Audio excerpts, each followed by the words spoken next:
Essa é a reunião clínica da disciplina de nefrologia, é a reunião semanal. Hoje nós temos a honra de contar com o Igor Lopes Rocha, ele é graduado em Economia na PUC, na Pontifícia Universidade Católica de São Paulo. Ele fez mestrado em Ciência Econômica na Unicamp e doutorado na Universidade de Cambridge, na Inglaterra, em 2015. Ele é o diretor da área de Economia da Fiesp. Nós nos encontramos semanalmente lá, ele falando da parte de economia, eu falando da parte de saúde, obviamente. E a ideia que nós discutimos com ele é falar sobre a conjuntura brasileira, expectativa assim, em tempos de conflitos. Nós passamos 2 anos agora tendo que lidar com diversos aspectos, tanto da área da saúde, como da área social, da área de economia, como até a interrupção de algumas cadeias de suprimento durante a pandemia pelo Covid. E agora, quando nós estávamos imaginando que estávamos saindo dessa situação, íamos retomar a atividade normal, apareceu esse conflito bélico entre a Rússia e a Ucrânia, que traz assim, uma preocupação a parte econômica, como nós estamos vendo já, inflação, o Domingos acabou de falar da inflação em Portugal, mas uma série de condições que mudam a nossa atividade e até alguma ameaça de disseminação desse conflito para outros países. Mas nós convidamos, muito obrigado, Igor, da sua presença aqui, muito obrigado por ter aceito e parabéns pelo trabalho que você desenvolve lá na Fiesp. E nós devemos conversar isso até às 9 horas, que o Igor também tem às 9 horas um outro compromisso. Muito obrigado, Igor. Prazer tê-lo aqui conosco aqui. Obrigado, doutor Medina. Bom, essa é uma apresentação que foi feita para a gente tratar a questão do conflito da Ucrânia e seus impactos sobre a economia global e brasileira.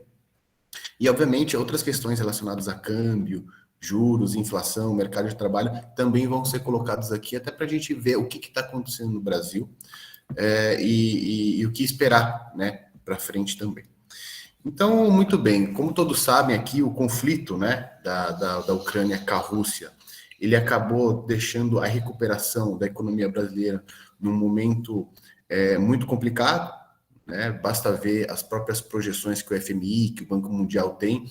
O Brasil teve aquela recuperação no ano subsequente da pandemia, mas foi o que a gente chama de carry-over, que é, sobretudo, um efeito estatístico. Quando você tem uma queda muito forte da economia, o ano subsequente, ele acaba tendo claro que se, né, dado condições normais, não se a crise acaba sendo mais aguda ou algo mais grave acaba acontecendo do que o que ocorreu no ano inicial, a expectativa é que se normalize e, obviamente, quando se normaliza, você tem um crescimento muito forte da economia no ano subsequente. Foi na pandemia, foi na crise de 2008, vocês devem se recordar, né, da chamada crise financeira global. Isso é normal e todos os países são assim, porque você tem essa recomposição estatística. O fato é que depois desse primeiro ano de recomposição estatística, o Brasil, comparado com vários países, ele tem um crescimento muito atrás do que o esperado, né? E, de fato, isso ocorreu por diversas questões, câmbio muito volátil no Brasil, juros muito altos no Brasil, questões institucionais, né, políticas que estão sendo muito conturbadas no país também nos últimos anos, mas que acabou dando esse processo de letargia da economia brasileira. E quando a gente olha ali para a guerra da Ucrânia e da Rússia, é importante olhar alguns dados, né, que estão aí atrapalhando o mundo afora, mas estão atrapalhando muito mais ali a Rússia e a Ucrânia, obviamente, por serem o epicentro deste conflito. O que é importante a gente destacar aqui? O rublo e o dólar teve um processo muito forte ali de desvalorização da moeda, do rublo. Claro que teve na última semana uma recomposição muito forte, mas ainda assim uma queda muito substancial. Teve também o rebaixamento da nota de crédito da Rússia por todas as agências de risco internacional, ou seja, internacionais, isso foi amplamente feito. Na Dow Jones, quando a gente pega as 11 maiores empresas russas, elas caíram acima de 90%, né, o seu valor ali de mercado, ou seja, uma queda muito forte. E os juros da Rússia subiu de 9,5% para 20%. Por que subiu de 9,5% para 20%? Quando o país ele tem uma fuga de capitais muito forte, uma estratégia que os o que os bancos centrais fazem é esse aumento da sua taxa básica de juros. Né? Por que faz isso? Com a intenção de atrair capital. Mas eu vou falar, mas como que vai atrair capital se vai ficar mais caro investir naquele país, né? Pegar dinheiro, etc. Aqui a gente está falando de renda fixa, certo? Até para tentar controlar uma crise cambial, os países fazem isso. Eles sobem os juros porque daí atrai muito capital para o investidor de renda fixa, né? Acaba penalizando o investimento produtivo, claro, sem sombra de dúvida, isso acontece, mas você acaba atraindo muito capital aí para renda fixa, ou seja, para títulos do tesouro daquele país, que tenta segurar uma possível crise cambial, ou seja, quando você tem uma fuga muito grande de capital, você tem uma oscilação muito grande do câmbio, e quando a gente olha para países emergentes, geralmente as crises se dão pelo lado cambial. O Brasil ele ficou muito protegido nos últimos anos desse tipo de crise, porque vocês, não sei se vocês acompanharam, né, mas sobretudo ali nos anos 2000, as nossas reservas aumentaram muito. Então, quando aumentou muito, a gente conseguiu se blindar do ponto de vista de ter uma crise cambial, algo que era muito recorrente no Brasil, e quando a gente olha para a Argentina, então a Argentina é uma sucessão de crises cambiais, né, historicamente. Então, de fato, é uma estratégia que se usa muito para você tentar controlar crises desse tipo de natureza. E algumas sanções, né, sobre a Rússia que foram as mais divulgadas e etc. Congelamento dos ativos, proibição de transações financeiras, a Mastercard e a Visa suspenderam as suas operações. Imagina você morar num país onde você não tem a Mastercard e a Visa. Como que você faz para os seus pagamentos, né, do dia a dia, ir no supermercado, ir no cabeleireiro, comprar algum bem, algum serviço? Ou seja, é uma coisa bem complicada. Bloqueio dos oligarcas russos, também as oligarquias russas foram muito afetadas, porque aí é a questão da chamada elite do poder, né? Então, a sanção foi para cima deles exatamente para tentar fazer um controle. E as reservas congeladas do país. E aqui esse é um ponto muito delicado que eu gostaria de chamar a atenção. Porque se, no ponto de vista teórico, é fato que as reservas dos países, né, poderiam ser de alguma forma congeladas. Mas é aquela famosa história, do ponto de vista teórico era possível, mas nunca até então alguém tinha feito. Né? Nunca alguém tinha feito. E como eu disse anteriormente, o Brasil, né, ele fez muito aquele processo de aumentar suas reservas para o quê? Para se proteger de crises. Né? A América Latina fez isso, alguns países, a Argentina tem tentado fazer isso. E a China, Rússia, Índia, que eram aqueles países que compunham os BRICS, também, né, de forma muito similar, passaram ao longo do tempo a acumular reservas exatamente para se proteger de possíveis crises, ficarem mais blindadas, vamos dizer assim. E quando fizeram o congelamento dessas reservas, embora, por um lado, daria para se entender os motivos, as motivações, por um outro lado, acendeu uma discussão de, congelar as reservas de uns países. Embora, no que está sendo posto aqui, no que está em tela, é razoável, né, sanções sobre um país que está invadindo o outro, é muito agressivo do ponto de vista do sistema financeiro internacional, um tipo de ação desse jeito, porque os outros países começam a indagar, eu posso ser o próximo, não é verdade? Independente, porque daí começa aquela discussão, o que um país pode vir, os Estados Unidos, no caso, pode congelar as minhas reservas em dólares, né? Porque todos os países estão expostos às reservas em grande medida em dólar. Por que está grande medida em dólar? Porque o dólar é a moeda mais forte globalmente, né? Aquela moeda que você consegue transacionar de maneira mais fácil. A partir do momento que você tem esse congelamento dos dólares, e quando a gente fala reserva, tá, gente, não é um grande cofre que fica embaixo dos bancos centrais dos respectivos países. Por exemplo, na Rússia tem um grande cofre com dólar. Não é.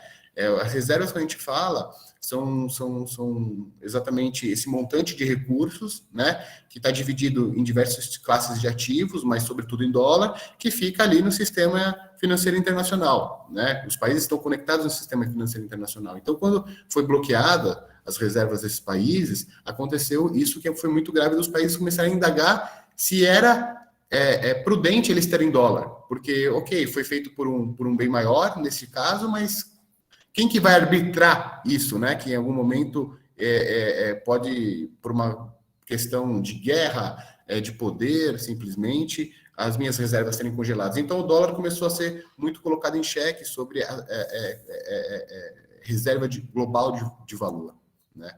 Claro que esse é um processo que pode ser colocado em xeque, mas se vai mudar ou não vai é outra discussão, mas passou. E zonas regionais de transação passaram a ser também trazidas à tona. Na Ásia, né, a China já tinha aquelas zonas de transação comercial onde utilizava a moeda chinesa, mas globalmente era o dólar, certo? E daí suscitou, né, isso dos países. A gente começa a pensar, poxa, mas será que aqui nas nossas regiões não é melhor a gente começar a fazer com alguma moeda que tem algum tipo de liderança? Por exemplo, na América Latina, o real é a moeda mais forte na América Latina, né, em tese. Na Europa, transações em maior volume com euro. Na Ásia, aquelas zonas regionais que tinham de comercialização com o yuan se expandir, né? São coisas que começaram a ser trazidas em xeque, e que a última vez que aconteceu isso foi ali no padrão da Libra, né, que foi mudado, e obviamente não por os mesmos motivos, por outras questões que foram colocadas, mas que mudou, né, o paradigma financeiro mundial. E isso é o que está sendo colocado em xeque agora, suscitado pelo esse conflito da guerra da Rússia e da Ucrânia e o congelamento das reservas russas. Multinacionais que pararam, né, de fazer assim os seus negócios ali no país. No caso do petróleo, a BP e a Shell e a Exxon. No transporte marítimo, a Marx e a One. No transporte aéreo, a Embraer, a Boeing e a Airbus. Na tecnologia, a Apple, a Dell e a Google. Imagina você morar num país onde você não tem a Apple, a Dell e a Google, né? É algo extremamente complicado. Qual a importância, né, dos respectivos países para o comércio global? Aqui é uma análise entre 2018 e 2020. A participação da Rússia na demanda mundial foi de 13% dos fertilizantes, 9% dos combustíveis minerais e 7% dos grãos. É bastante coisa para um país, é bastante coisa.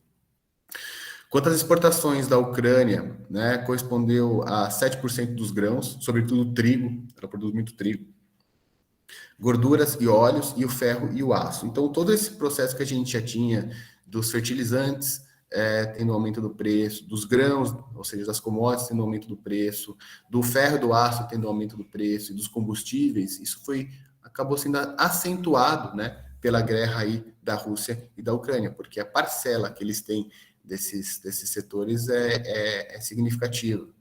Se você olhar a pauta de exportação da Rússia, ela é muito concentrada em minerais, né, que a gente chama. Não é uma pauta, por exemplo, igual a da Alemanha, que ela é mais sofisticada em bens de capital, né, em máquinas, equipamentos. Ela é muito focada em gás, em petróleo, nesse tipo de bem, né? Qual a importância para o comércio mundial? As importações da União Europeia de gás natural, 46,8% da importação do bloco teve origem russa. A Europa tem uma dependência muito forte da Rússia, até porque, liderado até pela Alemanha, né, nos últimos 20 anos, aí, teve um processo de passagem das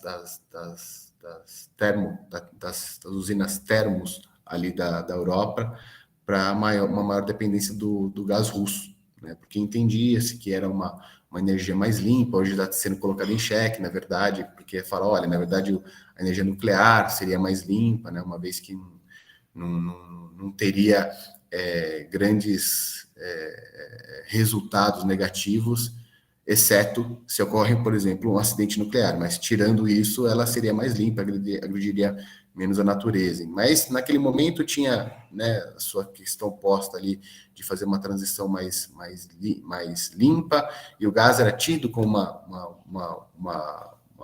uma energia mais limpa, mas o que acabou mostrando é que, na verdade, essa excessiva dependência dos países acabou mostrando uma fragilidade desses, né, com a Rússia. Mas era algo que não se esperava também. Falar ex post muitas vezes é fácil, né? Naquele momento fazia sentido, porque não estava sendo posto uma guerra nessas proporções que a gente está vendo hoje. Qual a importância para o comércio global ainda, a gente olhando da Rússia, da Ucrânia e Belarus? Esse bloco, né, esses três países aí, eles acabam sendo muito concentrados em grãos e fertilizantes, Como eu disse, para a parte de fertilizantes, esses países são um problema para o Brasil, porque vem tudo de lá, tá? O Brasil não produz muito pouco fertilizante, e não ter esses países aí comercializando normalmente acaba afetando enormemente nosso agronegócio. E se assim for, se a gente tiver um impacto muito grande na safra de outubro, né, que se isso minimamente não se normalizar, ou se não conseguirmos fazer com que a produção de fertilizantes aqui aumente num espaço muito curto de tempo, que eu acho difícil, para conseguir atender a safra de outubro, a gente vai ter um problema muito grande, sobretudo, não só no atendimento desses bens, né, da oferta desses bens, mas sobretudo no impacto da inflação do Brasil, que já está bastante alta. Ou seja, a minha perspectiva é que se não amenizar isso, que hoje é uma dependência excessiva, a gente vai ter um problema grande aí para a nossa plantação de outubro. A pressão internacional nas commodities, né? O que é importante? Aqui a gente tem o barril do Mar Negro e o do Golfo do Golfo ali da zona árabe.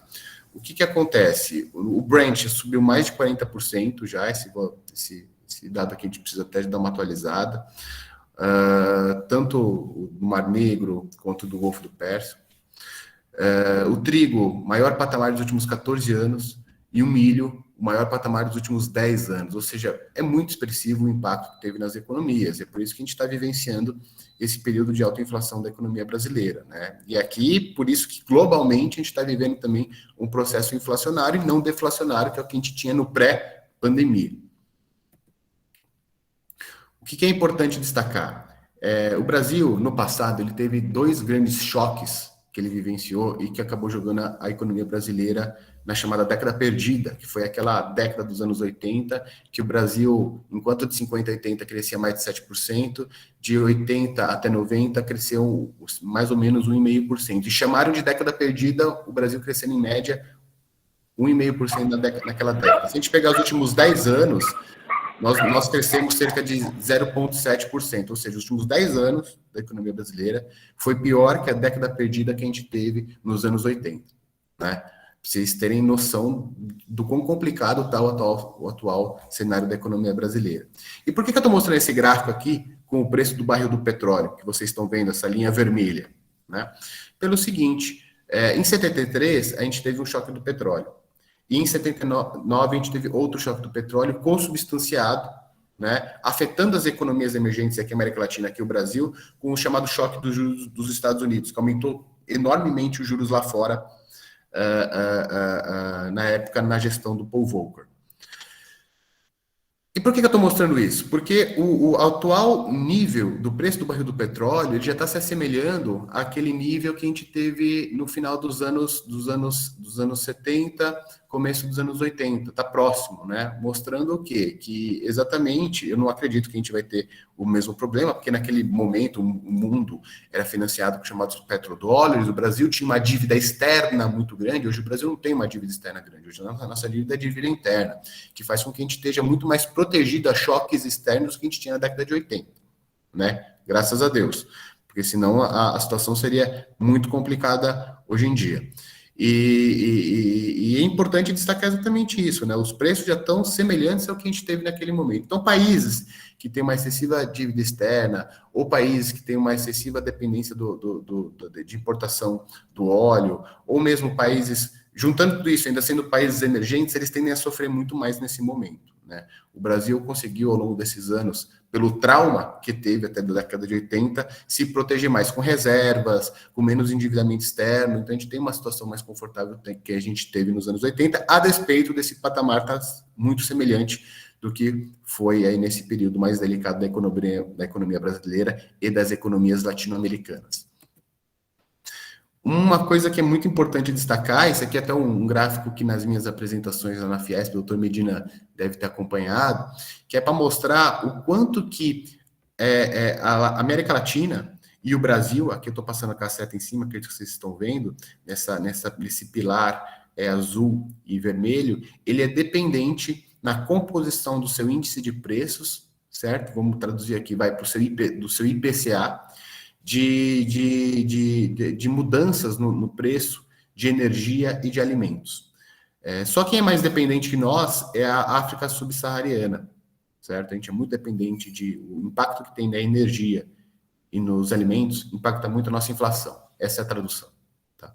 Quando a gente olha economias avançadas, isso é bem menor. Né? A gente passa de 30%, quase chegando em 40%, e as economias avançadas é mais ou menos 25%.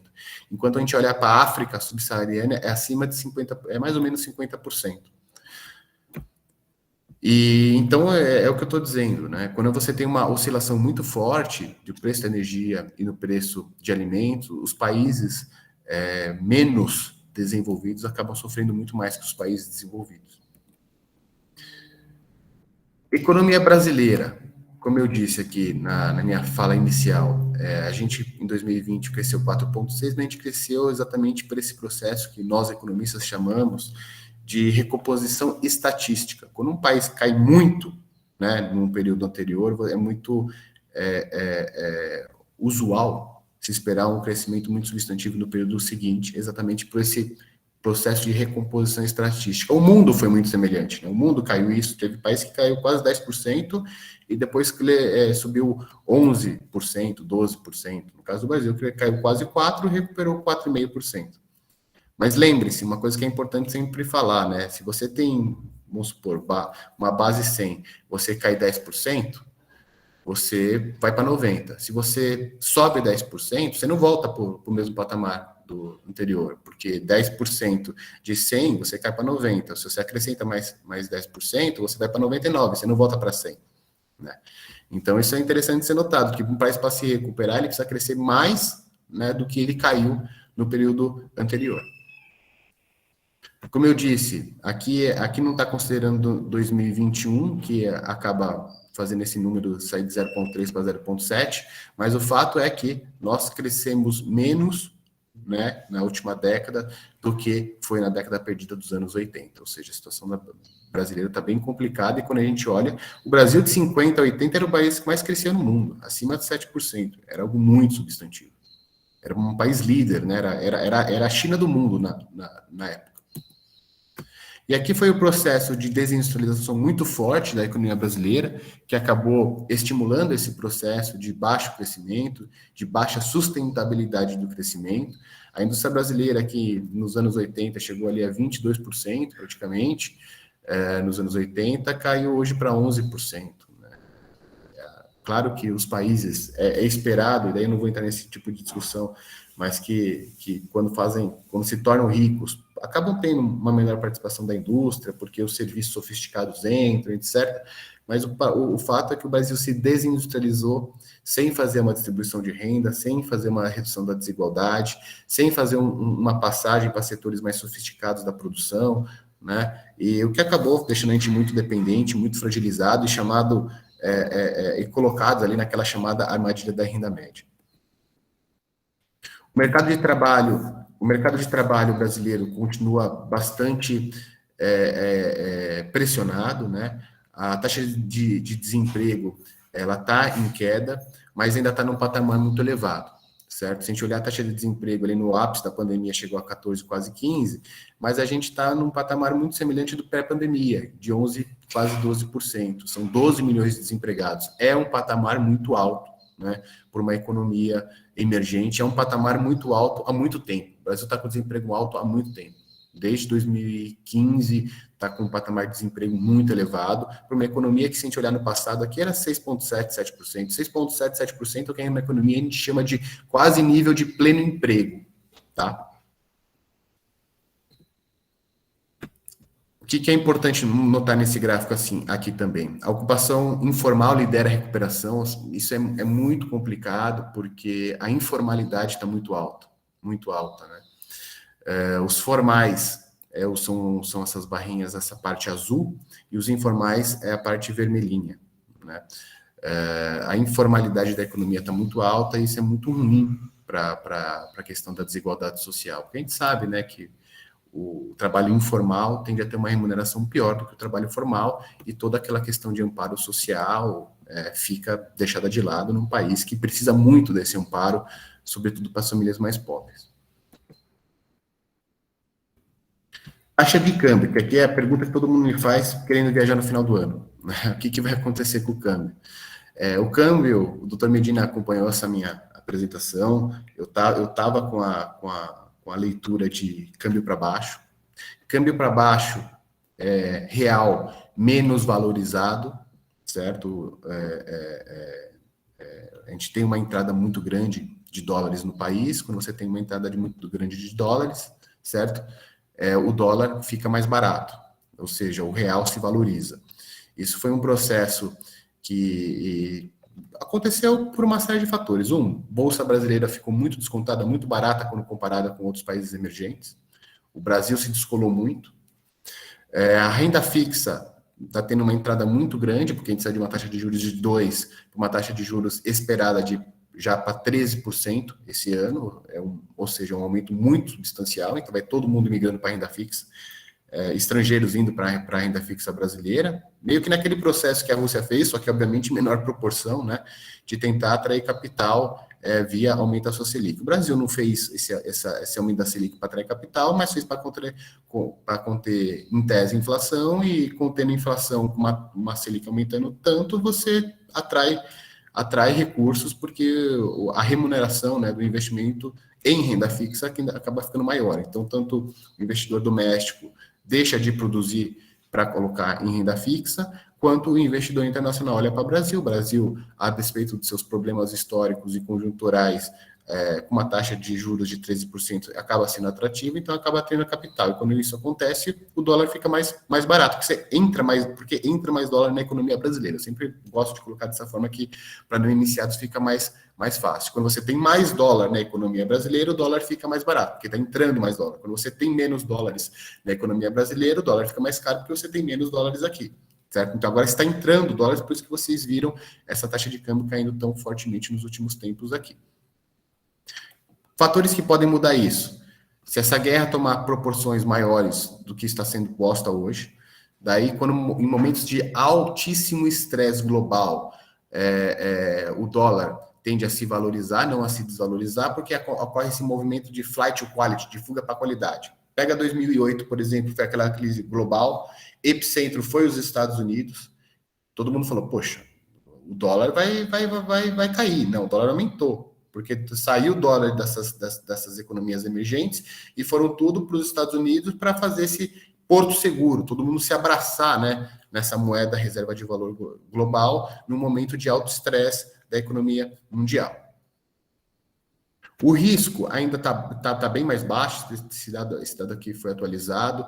Pega 2008, pega a pandemia, o VIX é o chamado índice do medo, né? Porque ele mostra ali a volatilidade que tem nos mercados financeiros mundiais. Então, 2008 foi muito alto, chegando quase 80, e em 2020 também chegando quase 80. Aqui você tem esses momentos de estresse, até mesmo aqui nesse momento mais recente, mas o fato é que está muito longe de ser o que foi em 2008 ou em 2020. Por isso que eu acho que, por enquanto, está controlado, eu não acho que vai ter maiores proporções os efeitos no mercado financeiro internacional, e, por enquanto, é um dólar nesse patamar aí que a gente está esperando, a despeito de eleições, etc., que sempre é um momento de mais estresse do mercado financeiro. Hoje eu estou olhando o dólar nesse patamar mais barato que a gente está vivenciando aí nos mercados e aqui no Brasil. O que prevaleceu até o momento? A valorização do real, né? Com a queda do dólar. O dólar se desvalorizou, o real se valorizou. Tudo em economia é relativo, certo? Se uma coisa cai, outra coisa aumenta quando a gente está falando de moedas. Não dá para aqui o dólar cair e o real cair. Não, em termos proporcionais, quando o dólar cai, ou seja, está entrando mais dólares na economia brasileira, o real, né, ocorre esse processo que a gente está vendo aqui nesse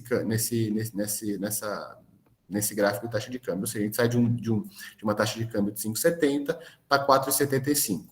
E a minha percepção é que ele fique mais ou menos nesse patamar mesmo. A despeito de a gente ter uma oscilação, eu vejo hoje um dólar mais barato do que a gente teve aí em janeiro, por exemplo. O mercado está prevendo aqui a expectativa para 22, 23, 24, 5,25, 5,20 e 5,20 2024. Eu acho que esse patamar aqui vai ser menor, sinceramente. Eu já falava isso olhando os dados antes de chegar em 4,75. Eu acho que esse patamar hoje aqui está menor. Claro que a economia, eu sempre falo, é o filme e a gente está olhando a foto, né? A foto hoje é de um câmbio mais desvalorizado. Pode acontecer alguma coisa, como eu disse, pode uma nova pandemia vir, pode uma nova guerra surgir ou aumentar essa. Então, são fatos que não tem como a gente esperar, né? É o que a gente chama na economia de cisnes negros. Não tem como a gente esperar que essas coisas vão acontecer. Mas se ceteris paribus, tudo mais constante possível, se nada disso acontecer, a gente tem para os próximos anos um dólar mais barato. Até porque, provavelmente, para conter a inflação, né?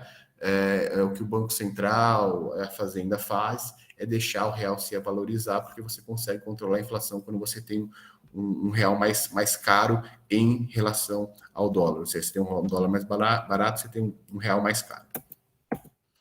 Inflação, no momento, é uma expectativa baixista, ou seja, de queda da inflação. Nossa inflação está persistentemente alta, sobretudo devido à questão das commodities.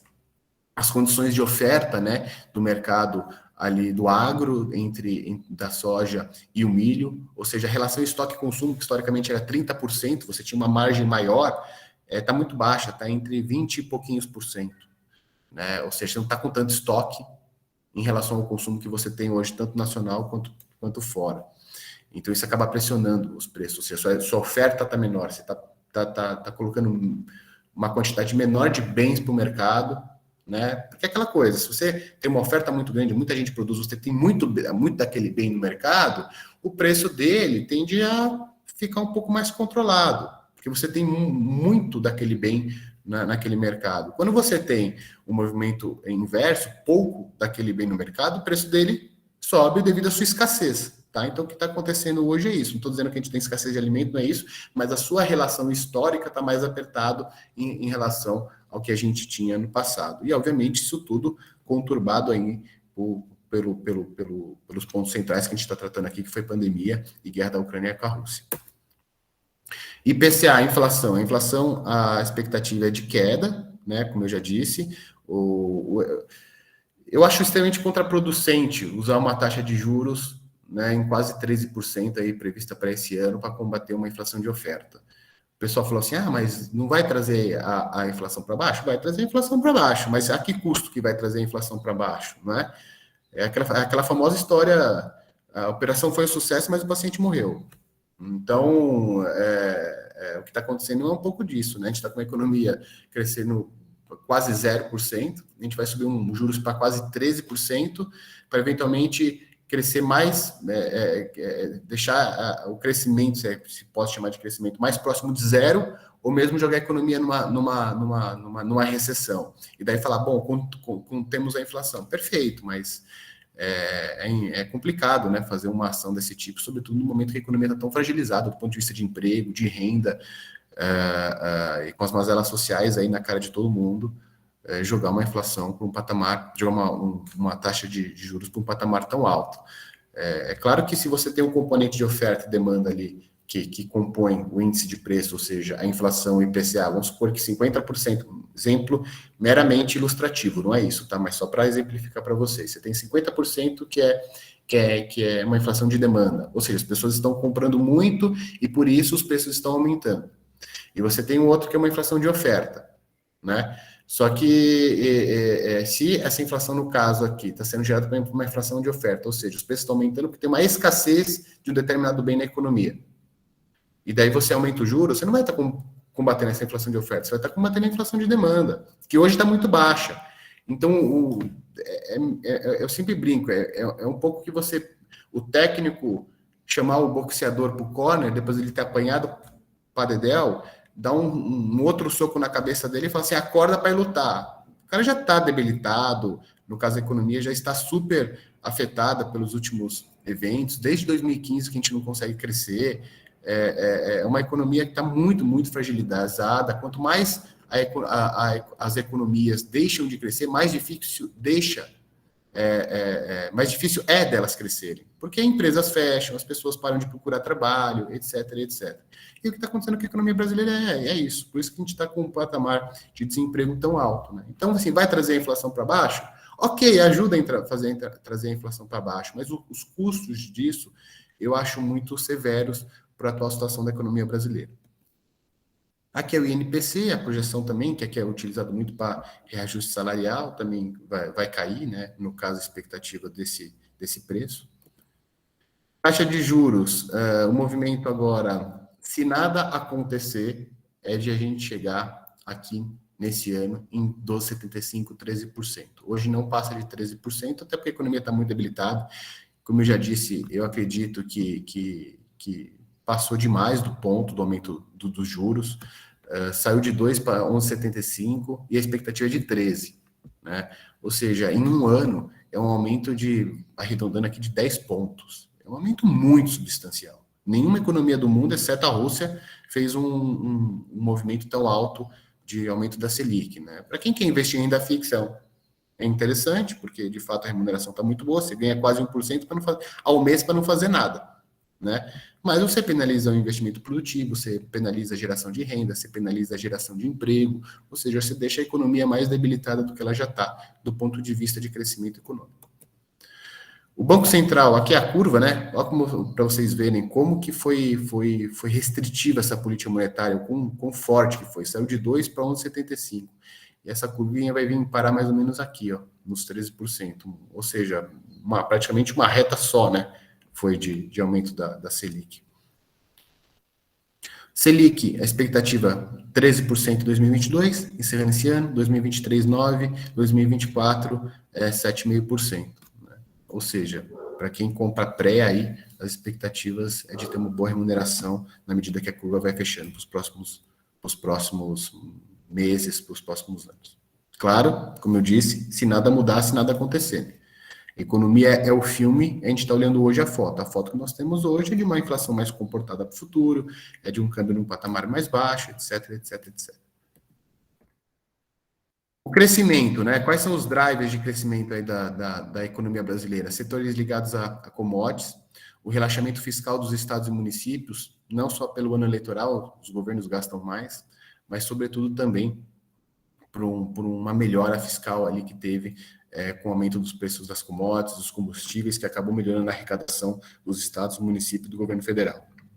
O Auxílio Brasil, né, para as camadas mais pobres também, deixa um ambiente mais favorável ao consumo das famílias. O saque do FGTS, a antecipação do 13º, também contribuem para este fim. O que pode prejudicar? O aumento da aversão global ao risco, que hoje eu não estou achando que vai acontecer, mas pode acontecer, mas eu acho que a gente está mais para esse cenário da setinha azul do que da setinha vermelha, tá? Problemas adicionais na cadeia de suprimentos, uma inflação alta e resiliente, uma estagflação da Europa. Pode acontecer e, obviamente, ainda os países terem uma política monetária mais contracionista do que já estão tendo. Hoje o ambiente global é inflacionário, os países estão subindo as suas taxas de juros para conter a inflação, não na mesma proporção que o Brasil, né? O Brasil, nesse quesito, ele é sempre um ponto fora da curva, na sua intensidade.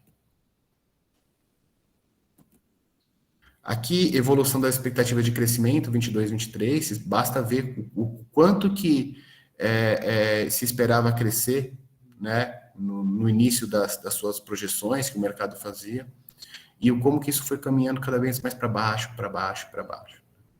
0,30 chegando aqui em mais ou menos fevereiro, né, de 2022, e agora teve esse pequeno incremento para 0,5, porque as commodities, esse aumento das commodities acabou puxando um pouco a economia brasileira para cima, né, a despeito de a gente ter esse cenário bastante restritivo, sobretudo por parte aí da Selic. E para 2023, que é essa curva em azul, a queda também, se a gente pegasse ali em 2021 e perguntasse para o mercado qual era a expectativa para crescimento em 2023, era 2,5%.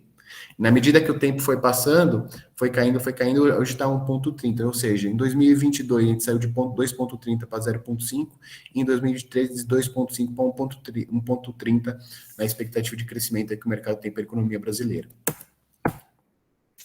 A evolução da produção industrial, a projeção para que a gente tem aqui em 2022 é de queda, tá? De 1,5% a projeção.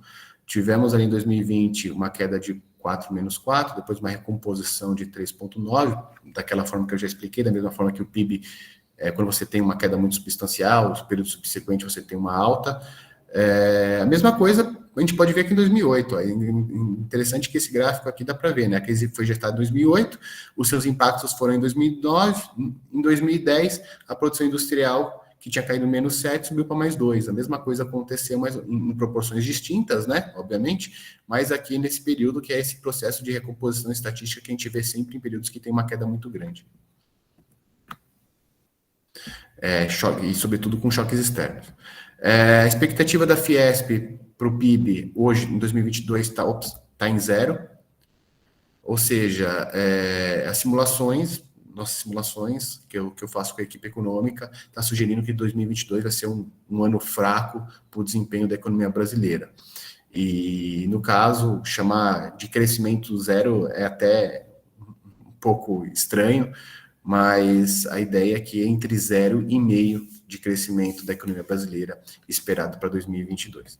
Tentei aqui sumarizar, né, falando um pouquinho de tudo.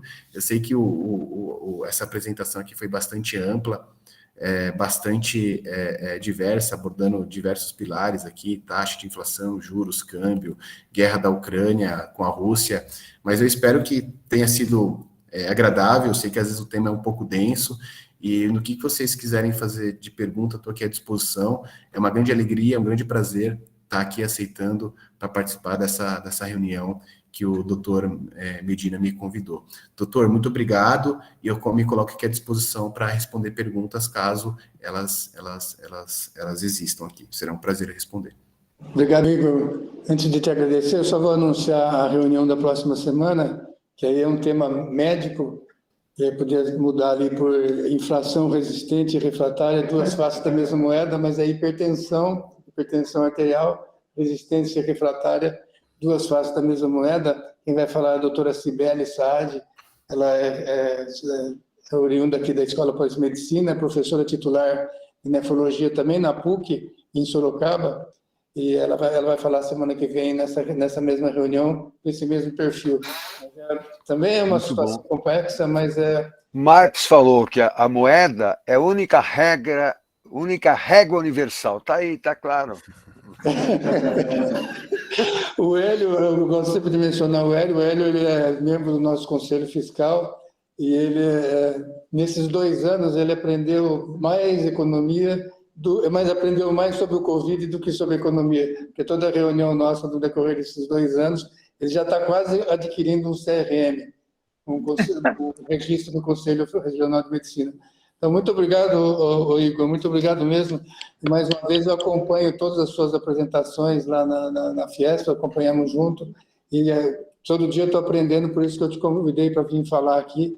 E, como eu disse, é importante para todos nós entendermos, pelo menos essa situação básica que você apresentou, para ver qual que é o mundo que nós estamos inseridos e as questões que nós estamos sujeitos, ou que nossa família está sujeita, ou que o país está sujeito, em diferentes níveis, assim, cada um sujeito de uma maneira diferente, de acordo com o seu padrão de consumo, ou suas expectativas dentro da sociedade.